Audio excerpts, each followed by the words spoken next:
អាម៉ាត់តូចជាទីស្រឡាញ់ភាគបញ្ចប់ពេលព្រឹកភ្លឺឡើងអាម៉ាត់តូចរងចាំនៅជ្រុងបន្ទប់ព្រះរាជវាំងដូចរៀងស្ងប់ស្ងាត់ជាងសពមួយដងមុខគេឡើងក្រហមបន្តិចហើយមិនដឹងថាគួរបើកចំហមុខទៅជួបទ្រង់ឬគ្រាន់តែគេចវេសទៅកន្លែងឆ្ងាយណាមួយដូចជាអ្នកទោសនាងគិតទៅថាព្រះអង្គធ្វើច្រឡំព្រោះស្រវឹងគឺមិនមានអ្វីទេមិនមានន័យទេទ្រង់មិនចាំទេប៉ុន្តែនាងទេដែលជាអ្នកមិនអាចឈប់គិតពីហេតុការណ៍ម្សិលមិញចំណុចនៃបបោមាត់និងភ្នែកនៃអារម្មណ៍ដ៏ចម្រូងចម្រាសព្រះអង្គធានឡុងដើរចូលមកក្នុងព្រៃភ្លឺព្រឹកដោយបែបស្ងៀមមិននិយាយពាក្យអាវដ៏សាមញ្ញតែថែមសង្ហាកាន់តែស្ងាត់នឹងអំណាចក្នុងទម្លាប់ព្រះអង្គបន្តមិនស្ទាក់ស្ទើរអាមាត្យត្រូវត្រៀមសម្រាប់ការប្រជុំមន្ត្រីថ្ងៃនេះអានណេងស្ទើរខ្យល់រងចិត្តព្រះអង្គពីយប់មិញនាងបោះភ្នែកចុះមិនអាចមើលភ្នែកត្រង់ទ្រង់ស្ងៀមបែរមុខទៅសំណាញ់បង្អួចឃើញពន្លឺព្រឹកភ្លឺលើសួនច្បារចុះក្រោយមកព្រះអង្គមិនដូរទម្រង់មុខយើងមិនចាំអ្វីទេយប់មិញគឺគ្រាន់តែស្រវឹងពេលដងនាងស្ទើរឈប់ដើរនាងបែរដូចជាខកបំណងព្រោះមិនចង់ឲ្យព្រះអង្គបំភ្លេចនេះជាការថើបលើកទី1របស់នាងបែរត្រូវបានគេបំភ្លេចចោលដោយភាពស្រវឹងទេវតាឲ្យអយុត្តិធម៌ណាស់ព្រះអង្គសួរយ៉ាងម៉េចគិតអីអានណេងសំឡេងបិទតិចតែស្រួយទទួលព្រះរាជបញ្ជាទូបង្គំនិងត្រឡប់ទៅបម្រើបន្ទប់ខាងក្រៅនាងត្រឡប់ក្រោយទៅដូចមិនសមបំណងតែព្រះអង្គក៏សម្លឹងតាមក្រោយដោយភ្នែកដែលមិនអាចប្រាប់អារម្មណ៍តែមានស្នាមញឹមនៅចុងបបោមាត់របស់ទ្រង់ថ្ងៃក្រោយនៃពិធីជប់លៀងអានណេងត្រូវបានបញ្ជាឲ្យធ្វើជាអាមាត្យបម្រើជាមួយព្រះអនុរាជាប្រុសសង្ហាជាយ៉ងក្នុងសួនផ្កាជ្រោយបង្អួចខាងកើតយ៉ងជាបុរសរាងស្រស់សង្ហាមានភាពទន់ភ្លន់និងស្និទ្ធស្នាលជាមួយស្រីៗជាទៀងទាត់តែថ្ងៃនោះគេមើលអានណេងដូចជាអ្នកពិសេសជាយ៉ងសំឡេងទន់ប៉ុន្តែពិចារណាអាមាត្យតើខ្ញុំអាចសុំចិត្តឲ្យអ្នកឲ្យញញឹមដាក់ខ្ញុំបន្តិចបានទេកាលពីពេលនេះមើលទៅអ្នកស្ងៀមខ្លាំងណាស់អានណេងខ្មាស់អៀនស្ទាក់ស្ទើរខ្ញុំគ្រាន់តែខកខានការនឹកឃើញដល់ម្ដាយខ្ញុំនៅឯស្រុកប៉ុណ្ណោះមិនមែនរឿងអ្វីទេជាយ៉ងឯងចូលចិត្តផ្កាទេនិយាយស្ទើរទៅជានាងវាស្រស់ស្អាតបែបនេះធ្វើឲ្យយើងនឹកឃើញដល់ឯងគ្រប់ពេលឯងមិនដឹងទេថាខ្ញុំសប្បាយចិត្តប៉ុន្មានពេលបាននៅចិត្តឯងអាមាត្យតូចនិយាយព្រះអង្គគុំចាស់គុំធ្វើបាបខ្ញុំម្ចាស់អីព្រោះខ្ញុំម្ចាស់មិនមែនជាស្រីទេពេលនោះឯងព្រះអង្គធានឡុងបើកបង្អួចមើលចុះពីខាងលើដំបូលសាលាទ្រង់ឃើញអានណេងកំពុងញញឹមបន្តិចជាមួយព្រះអនុទ្រង់ចិញ្ចាំទ្រង់ចាប់ផ្ដើមចង់ចូលគ្នាដូចជាអណ្ដែតអារម្មណ៍មិនអាចបង្កាប់បានហេតុអ្វីគេញញឹមឲ្យអ្នកដទៃហេតុអ្វីពេលនៅជាមួយយើងគេធ្វើដូចមិនចូលចិត្តគ្រប់ពេលព្រះអង្គហៀបជាទម្លាក់ពេងតែម្ដងមិនចាំយូរហើយសម្រេចចុះមកផ្ទាល់ព្រះអង្គឈើញជាយ៉ងដាក់ដៃលើដៃអាមាត្យតូចទ្រង់បង្ខំកាយវិការដើរចូលមកខណៈពេលគេមិនទាន់ស្គាល់ព្រះអង្គសំឡេងត្រជាក់ខ្មៅខ្មាញ់យ៉ងតើព្រះអនុជមកមើលសួនផ្កាឬមកលេងចិត្តអ្នកបម្រើរបស់យើងជាយ៉ងញញឹមតិចព្រះអង្គមិនគួរព្រួយទេម្ចាស់បងខ្ញុំគ្រាន់តែសួរទៅលើចិត្តអាមាត្យតូចនេះតែបន្តិចប៉ុណ្ណោះថាសុខស្រួលទេចង់ផ្លាស់ប្ដូរទីកន្លែងទេអាមាត្យតូចខ្មាស់ណាស់មុខក្រហមចេញព្រឿងទ្រង់មិនដឹងគួរធ្វើអ្វីតែព្រះអង្គធានឡុងប្រកាន់ពាក្យនិយាយបន្តិចចាប់ពីថ្ងៃនេះទៅអាមាត្យតូចមិនអាចបម្រើអ្នកដទៃក្រៅពីយើងជាយ៉ងញឹមស្ទាក់ស្ទើរគឺម្ចាស់បងមិនចូលចិត្តចែកសំណប់ចិត្តទេមែនទេមិនដែលឃើញទ្រង់មានសំណប់ចិត្តទេថ្ងៃបន្ទាប់នៅក្នុងបន្ទប់សិក្សាធំប្រជុំសៀវភៅនិងផែនទីជាច្រើនជាយ៉ងបានឈរជាប់ជើងនៅជាប់ជ្រុងបង្អួច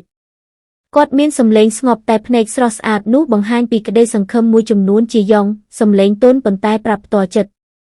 ម្ចាស់បងខ្ញុំសូមឲ្យអាមាត្យតូចមកបម្រើខ្ញុំវិញបានទេគាត់មានទេពកោសល្យណាស់ខ្ញុំធុញឲ្យនឹងការលេងជាមួយអ្នកដែលមិនសូវនិយាយអីមិនដូចអាមាត្យតូចឆ្លាតវាងវៃចូលចិត្តនិយាយជាអ្វីដែលខ្ញុំចូលចិត្តព្រះអង្គធានឡុងមិនបានតភ្លាមទេទ្រង់គ្រាន់តែគយគន់តាមបង្អួចទោះបីបេះដូងកំពុងច្របូកច្របល់ដូចសមុទ្រនៅក្រោមព្យុះចុងក្រោយទ្រង់និយាយសំឡេងត្រជាក់លេងសើចអស់ចិត្តហើយឬនៅបើនៅទេទៅលេងកន្លែងផ្សេងទៅតែហាមលេងជាមួយម្នាក់នេះជាយ៉ងឈប់ញញឹមភ្លាមភ្នែកពោពេញដោយចម្ងល់ជាយ៉ងស្ទាក់ស្ទើរម្ចាស់បងកំពុងនិយាយពីអាមាត្យតូច ព្រះអង្គមិនតបមិនងាកមកមើលផងទ្រង់តែបិទសៀវភៅមួយហើយថាមែនជាយ៉ងចុះក្បាលតិចៗហើយចេញពីបន្ទប់ដូចមនុស្សមិនយល់អីប៉ុន្តែចិត្តគាត់ដាក់សំណួរតែមួយម្ចាស់បងមិនដែលអាក្រក់ដាក់យើងបែបនេះទេពេលរសៀលភ្លៀងធ្លាក់ស្រេចព្រះអង្គធានឡុងដើរតាមផ្លូវដ៏ស្ងប់ស្ងាត់នៃសួនច្បារដោយព្រោះចង់ប្រមើលមនុស្សម្នាក់ក្នុងចិត្តដែលទ្រង់សំបីតែមិនចង់ស្គាល់ពីមុនពេលដើរឆ្លងផ្ទះស្រះមួយទ្រង់ឃើញអាម៉ាតតូចនិងជីយ៉ុងកំពុងអង្គុយជាប់គ្នាបាច់ចំណីត្រីក្នុងស្រះសំឡេងសើចរីករាយរបស់អាម៉ាតតូចដូចជាអំពូលភ្លើងចម្អិតមុខព្រះអង្គប្លែកព្រះអង្គឈរច្របូកច្របល់ក្នុងចិត្តគេញញឹមបែបនេះទៀតហើយមិនដែលញញឹមឲ្យយើងម្ដងណាទេហេតុអីក៏ត្រូវសើចជាមួយគេហេតុអីខ្ញុំចង់ទៅទាញគេចេញពីទីនោះ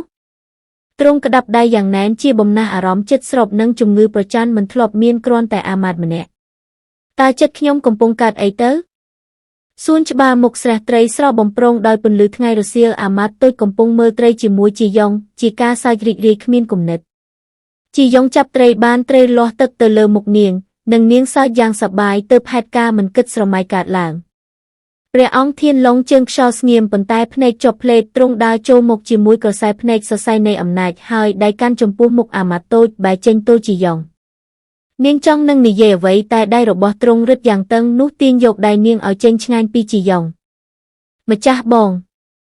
អាម៉ាតតូចភ្លេចភ្លក់មិនទាន់យល់ខ្ញុំម្ចាស់ខ្ញុំព្រះអង្គមិននិយាយស្ដីអ្វីទាំងអស់ទ្រង់គ្រាន់តែទាញនាងចេញទៅអាននាងតាមព្រះអង្គទៅក្នុងផ្ទះទំនេរមួយក្នុងសួន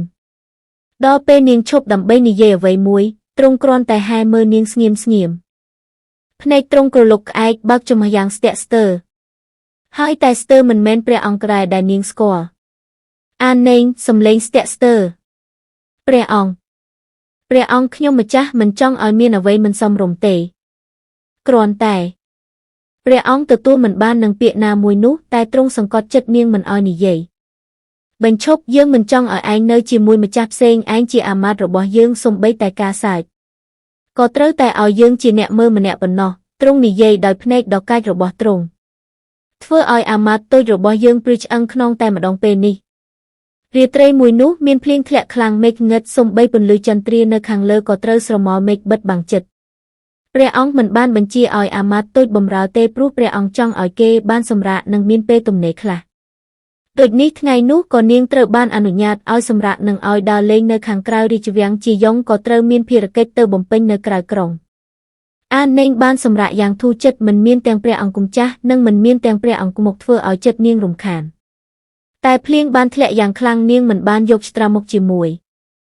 សម្លៀកបំពាក់នាងតូទឹកជោកស្របនឹងរូបរាងខ្លួនប្រាណដ៏ស្រលូននិងស្រស់ស្អាតរបស់នាងខំរត់យ៉ាងលឿនត្រឡប់ទៅបន្ទប់អាមាត្យប៉ុន្តែព្រះអង្គធានឡុងទើបតែចេញពីបន្ទប់ព្រះរាជកិច្ចទ្រង់មិនចូលចិត្តអ្នកបម្រើពេលធ្វើការជាស្ត្រីឬបុរសទាំងឡាយដូច្នេះទ្រង់តែម្នាក់ឯងនៅជុំវិញសួនច្បារដ៏ស្ងៀមស្ងាត់ក្រោមភ្លៀងផ្លាតផាត់ដង្ហើមទ្រង់ចាប់ផ្ដើមចុះត្រជាក់ទ្រង់ឃើញនាងកំពុងរត់តាមផ្លូវថ្មសម្លៀកបំពាក់សើមជ្រៅមើលទៅមិនសូវច្បាស់រូបរាងស្រាលស្មើទន់រលោងនិងកាយវិការដូចមនុស្សស្រីចាប់តាំងពីពេលនោះទ្រង់ចាប់អារម្មណ៍ស្ទើរតែមិនទាន់ដឹងច្បាស់មនុស្សនោះជាស្រីស្អាតឬជាអាមាត្យតូចរបស់យើងទ្រង់ដើរតាមទៅយឺតរហូតដល់បន្ទប់គេងរបស់អាមាត្យតូចទ្រង់ស្ដាប់បានសំឡេងផ្លាស់ប្ដូរសម្លៀកបំពាក់តិច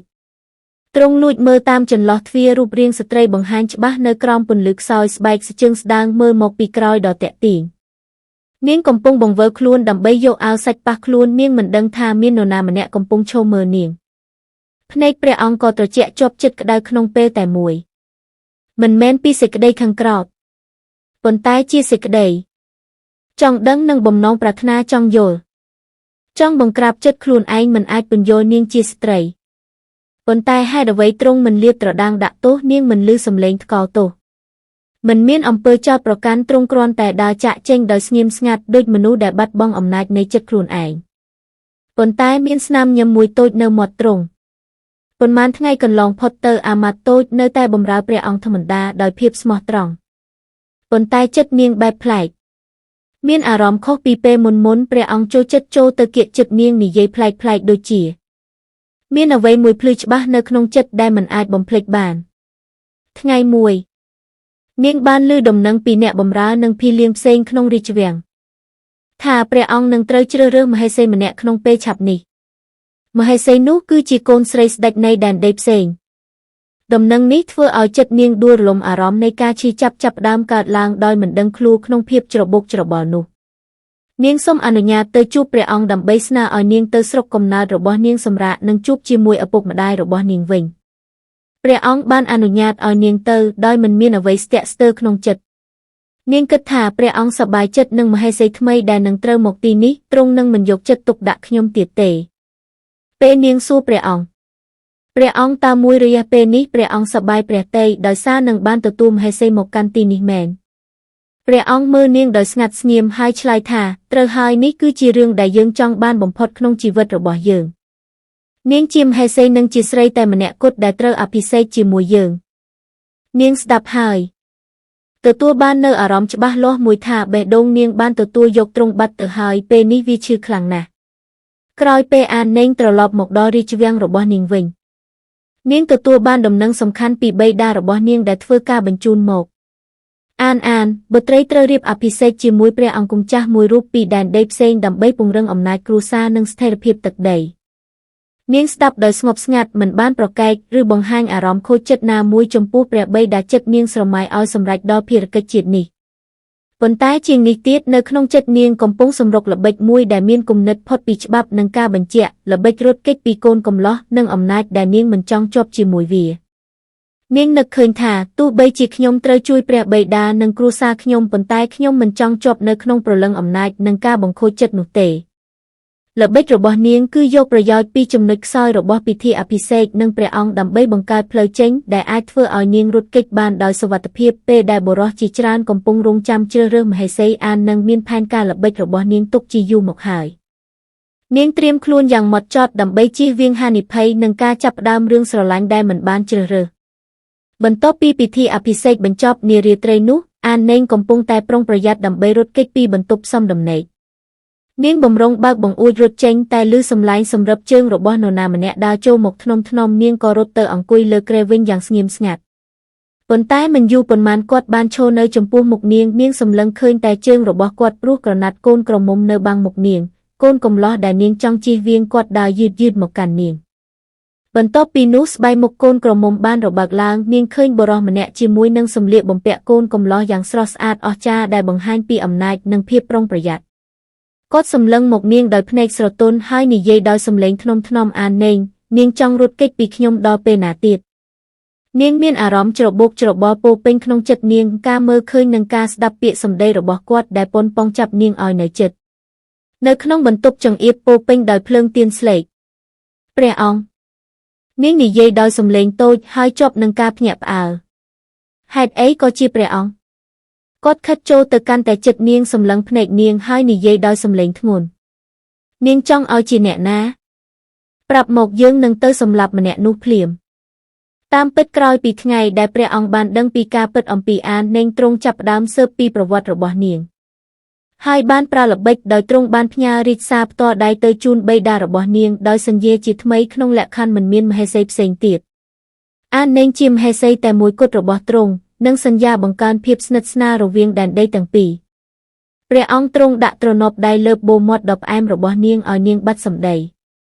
ការថើបតែប៉ុន្មានវិនាទីតែជាទំនាក់ទំនងដ៏ជ្រាលជ្រៅបង្ហាញពីក្តីស្រឡាញ់ដែលបានកើតចេញមកយូរហើយអាននេងក្រឡេកទៅព្រះអង្គដោយភ្នែករំភើបនាងចង់រុញទ្រង់ចេញ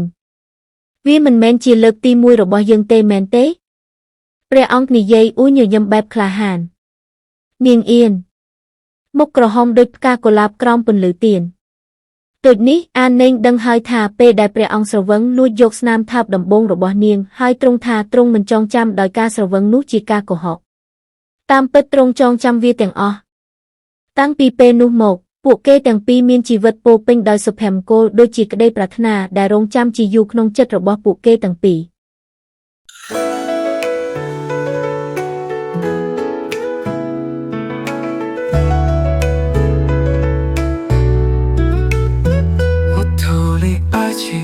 如同逃离雨天，但雨没停，你也未曾走远。红纱对垂，藏不住心跳。你映如风，悄然将我拥抱。别让我先认识你，别让你微笑成了我的回忆。